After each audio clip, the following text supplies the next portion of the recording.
waxaan ku soo qaaday gabyaagii weynaa ee weerar bulxan la oran jiray waagii uu mulaaxa jeclaaday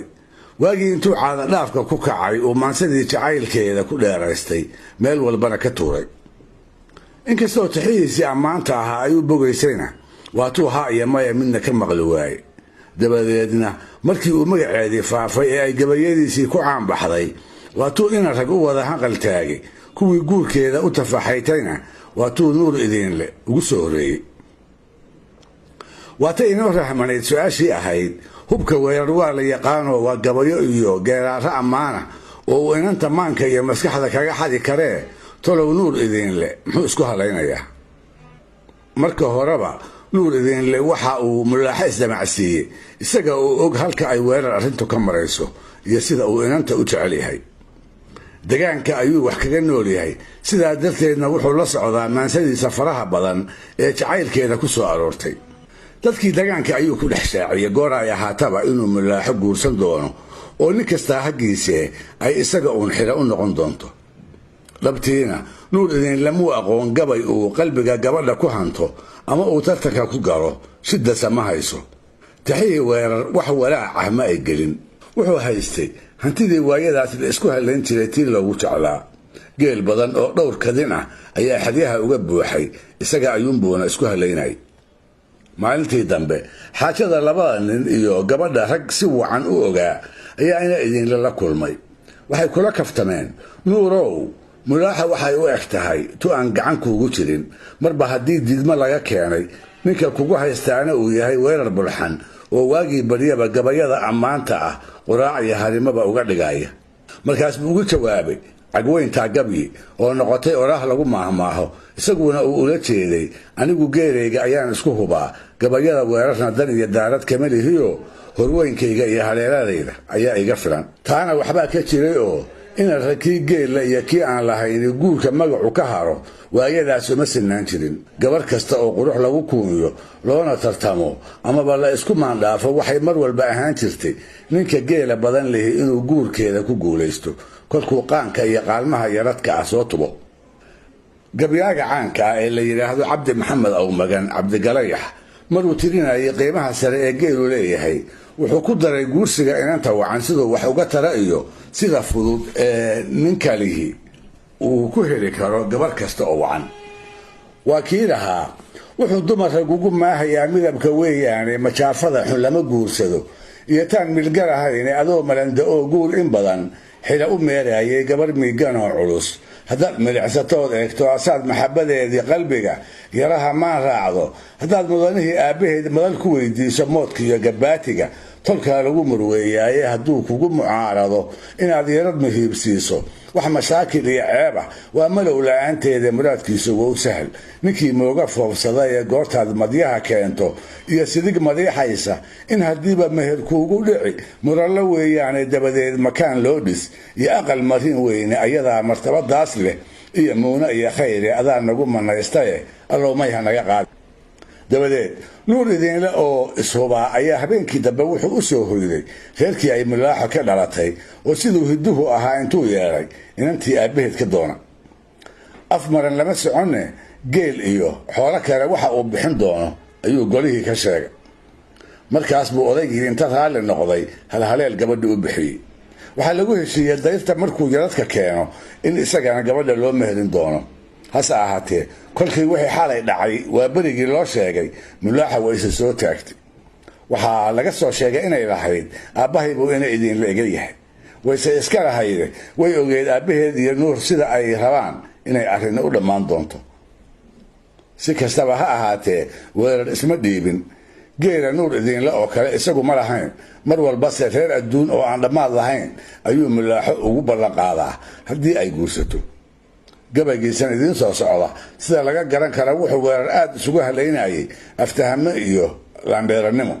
labadaas oo ay la ahayd inuu nuur idiinle kaga foori karo mulaaxana ay ugu xilan karayso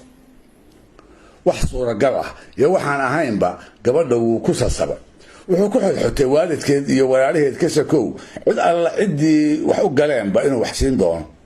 waxaa kaloo yaab lahayd inuu ku andacooday mulaaxan soo arkay qofkii ku yiraahdaba inuu abaalgud faraqa uga buuxin doono wuxuu yidhi arrin dhacay mulaaxooy hore aayad loo qoraye labadii ushoodu isku taal kalama oolaane ubadkeenna aan kalaciyayn agabar weeyaane waa kugu ataxiyaadsadaa magac arooriyaad adna umalka waad ila qabtaa aanan ebyoonayn indhahooda naaguhu ka jecel uufangeel badane ayliyi celaan nimaan lahayn ma ogolaadaane dhul abaara oo mana diraac ibilku caws waayey ummad socota duul ulasitoo ragu itaar sheegtay arli buun ka dhacay wiil gobaa la irkanayaaye waxay aadan tahay gumi hadday aarankii tahay abtirsiinadaa lagu baxaa weydo oon ma leh ilwaad quruxsan leeyahay haddaad ooriday noqoto aakhire ma sheegine adduun ma ilxumaateene afar maro abxadan kuugu rido awsi iyo khayli inna deeq xidaayaday ku taal boqor alaafaada asli boqolah kuu lala afjabo arag wanaaggeeda usha luqunta aydida shunuuf olol cabaadaysa oogada muggeedii inaan iibiyaan qabayb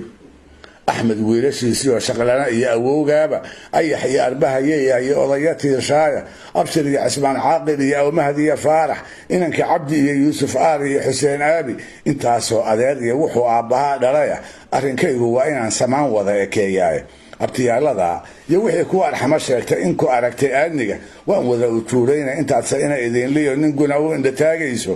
sawayna adeere ma arag aniga aarbooda waa faraskiisii inkastoo habeenka oo idil iyo dhalaarta qaarkeedba ay milaaxow maankiisa ku sugnayd haddana weerarma xela la'ayn haweenay aad u jeclayd ayuu qabay qudheedana waxba kama qarsoonaynoo sida bulshada kale ee degaanku ay u ogeyd halka ay weerar ka marayso ayay iyana wax u ogeyd in badan ayay isku dayday inay u caqli celiso oo uu iyada iimaansado markii ay taas ku guulaysan weydana waxay u cabatay hablaweyntii ay xigtada ahaayeen kuwaasoo intii ay u dhimrin lahaayeen iyadii eedda saaray waxay ku canaanteen naagnaaga haddii ay ku bannaanaan lahayd inaan ninkeedu dumarkana u hanqaltaageen welibana gabayo u tiriyeen intay wiirsi u qaadatay ayay laabta ka oyday waxayse kordhisay dadaalkii ay ugu jirtay siduu weerar agteeda ugu xasili lahaa ee isaga iyo mulaaxo ay isu seejin lahayd waxse ugama naasacadaan fiidkii dambe isaga oo jacaylkii gabadhu uu laf iyo ludba ka haleelay hami iyo hawe adduunna la tiicaya ayuu weerar reerkiisii u soo hoyday way u toog haysee afadiisii oo guwaabo qabta ayaa si deg dega gogol cusub iyo weeraaris isugu kor saartay barkin soomagala ka buuxana u duldhigtay oo haddiiba intay kaydkii soo furfuratay soo agtuumisay xeeryo iyo badiibado afka wada haya oo ruuxii arkaa uu u malayn lahaa cunno dhowr qof loo wanaajiyey intii ay ku maqnayd buu xagga eegay mase waa hilbo jeerjeera kuwa kumbis ah iyo oodkacgeed adari lagu udgiyey dhinaca kaleu eegay mase waa dhiiro nooc walba oo caanaha ay ka soo midhaashay waraasi lo-aad karuur geel iyo garoor ari oo aan weli dhanaanaan kumase uu hambaasine dhammaanba wixii ay barwaaqo agtiisa soo dhigtay intuu afka ka duway ayuu gorodda laalaajay galka iyo labada low ayuu isa saartay waxyar kadibna wuxuu ku baraarugay afadiisii oo inta aqalkii ka soo baxday dushiisa taagan wuu dhugtay mase qoftuba qoftii hadaayay gogasha u dhigtayba ma aha dharwada cusub intay abxadda kala soo baxday ayay soo xiratay mara marsiina ah boqor midaba qurxoon gamba elyara oo sugul madow ah dugaagada lacaga oo ay gacmaha ka buuxisay kuul asli ah oo ay luqunta ku sharaxday iyo kaba maasa oo dhowaan loo toray maxayse ugu taal haddii intaasba uu weerar ugu soo loodsami waayey mulaaxana ay ku ilowsiin weyday candhuuf bay dib u liqday waxbayse ahaan lahayd cunadiidka sheekala-aanta iyo maqnaanshaha haddii uu ugu ekayn lahaa ee aanu u tiriyeen tixdan aan hubo markuu maqashiiyey inay muddo dheer la murugaysnayd waa tixdan soo socota ee inaan maryo mooye aan sharxidda iga baahnayn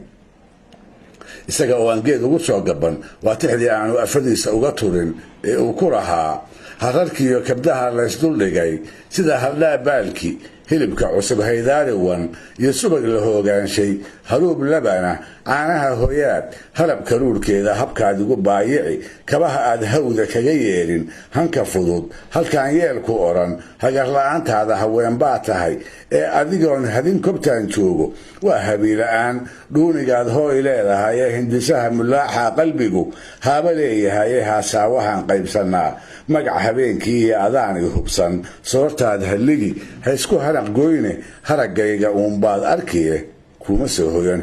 dhegaystayaal weligay ima soo marin tix uu nin gabya ahi u tiriya haweenay uu qabay oo midaan weerar igala culus igalana naxariis daran